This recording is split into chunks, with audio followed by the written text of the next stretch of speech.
We are going to dive deep into the month of July Lit Matters with another focused session where at the end we're going to give you the Cam and Drew takeaways. This time we're going to talk about IV contrast.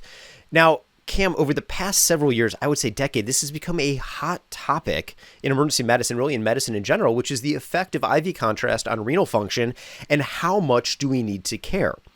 I will tell you, in the course of my career, it seems like we have spanned all aspects of how much we care. Initially, it was we cared a ton, and then there was some information where as emergency medicine physicians, we were kind of like, we don't care at all. Contrast doesn't impact anything, just contrast away.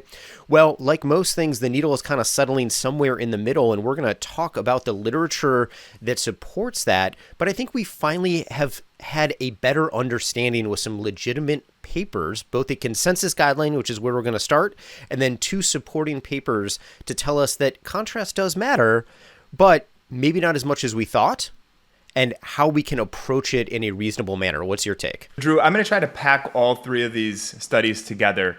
And so what we know that iodinated contrast media does affect the kidneys somehow.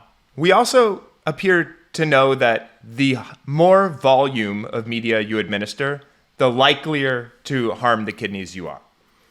But we know that when diagnostic imaging occurs in the emergency department, it does not appear to be associated with long-term harms. So to the average emergency department physician, what that means is choose the appropriate diagnostic study that the patient requires.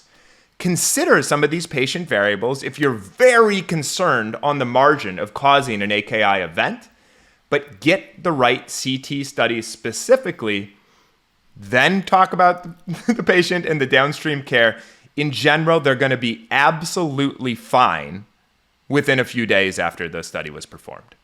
Yeah, I couldn't agree more, Cam. And I will say, if you have a question about whether contrast is going to be beneficial in the study or not, reach out to your radiologist.